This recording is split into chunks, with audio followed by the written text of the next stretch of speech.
Renewable energy for your business. 4 methods of funding, brought to you by Constructum Consulting. In this presentation, I will consider 4 methods of funding for a renewable energy system. I will briefly describe each method, the advantages and disadvantages of each option, and point out key aspects you need to consider. First, let's consider an outright purchase, where the business uses its own capital to purchase the renewable energy components and pay for the installation of the system. Advantages. There are no constraints in terms of the equipment used or the selection of the installer. There are no obligations imposed on the business by financiers, such as a requirement to comprehensively insure the installation. Also, no impact on existing credit lines, since the business uses its own capital. No need to invest time or effort to prepare and submit a credit application. The business benefits from Section 12B tax relief, allowing for the accelerated depreciation of the asset. Disadvantages. A renewable energy system is a substantial capital investment. To successfully implement renewable energy demands technical know-how. It is challenging to assess the financial viability and to identify the risks of investing in a system. Some key considerations. Do you have the technical know-how to procure the right equipment and to select the right installer? Financiers devote much time and effort to evaluate the products and warranties of various manufacturers. Financiers also have systems in place to ensure that installers are registered electricians or electrical engineers. How will a substantial capital investment in renewable energy impact your plans for the business?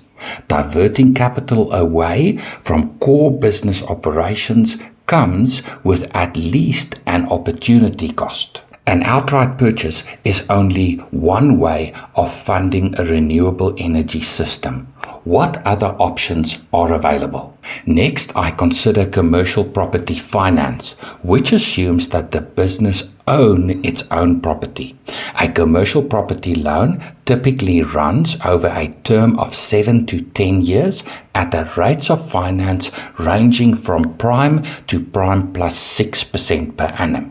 But securing commercial property finance is a drawn-out process involving not only the lender and financier, but also attorneys, property assessors, insurers, and property valuers. Advantages.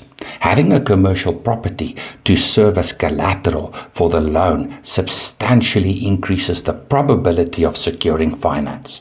Commercial property loans typically run over terms of up to 10 years, resulting in lower monthly debt obligations.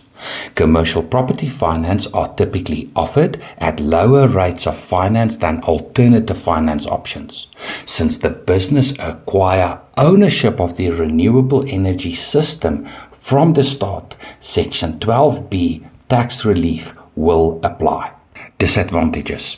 Securing commercial property finance is a drawn-out process, often spanning a few months. The lender incurs substantial costs, including legal fees and costs related to property assessors and valuators. The financier will insist on a covering bond over the property. But there are a few things to consider with commercial property finance. An extended loan term, even at a lower rate of finance, can in fact result in higher overall finance costs. The lender should endeavor to pay off the debt over a period of no more than 7 years. A commercial property loan is a long-term commitment. Given your business's present circumstances and your future plans, do you envision your business remaining in this property over the medium term?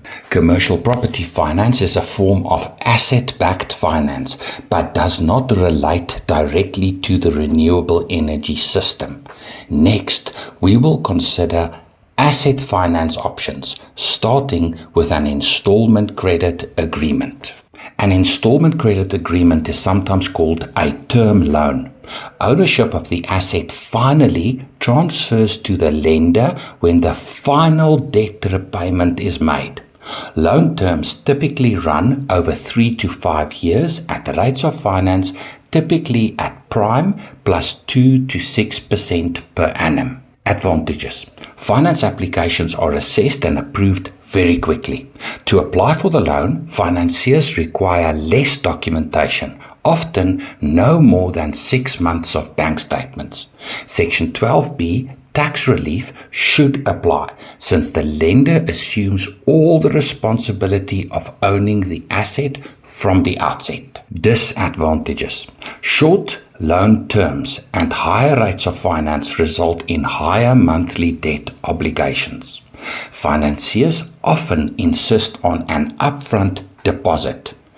Taking on more short-term debt may impact existing credit lines. I recommend that business owners consult with their accountant or tax advisor about the tax implications of installment credit agreements. My understanding is that Section 12B tax relief should apply insofar as the accelerated depreciation of a renewable energy system, since ownership passed to the lender, albeit only when the final debt installment is made. But what are the tax implications if the lender defaults on the loan? I have not come across case law that address this issue.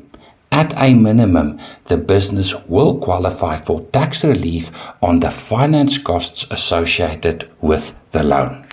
The most common form of asset finance is leasing. A lease is a financial product, sometimes rather confusingly called a rental. I do not address pure rentals in this presentation, although there are now some renewable energy suppliers that offer a pure rental option primarily in the residential property market. Leasing is a form of asset finance that differ from installment credit in that the ownership of the asset remains that of the financier. Some financiers that offer a lease do give the lender the option to purchase the equipment at the end of the term for a nominal amount. A lease is typically offered over a medium term of 5 years at rates of finance ranging from prime plus 2 to 4% per annum. Advantages. Financiers often require no initial deposit. Finance terms may be extended to 6 or even 7 years, resulting in lower monthly debt obligations. A finance lease are typically offered at lower rates of finance than installment credit agreements. Finance lease repayments qualify for tax relief. Financiers offer comprehensive insurance as part of the deal. Disadvantages. Lenders are obligated to source components from manufacturers approved by the financiers.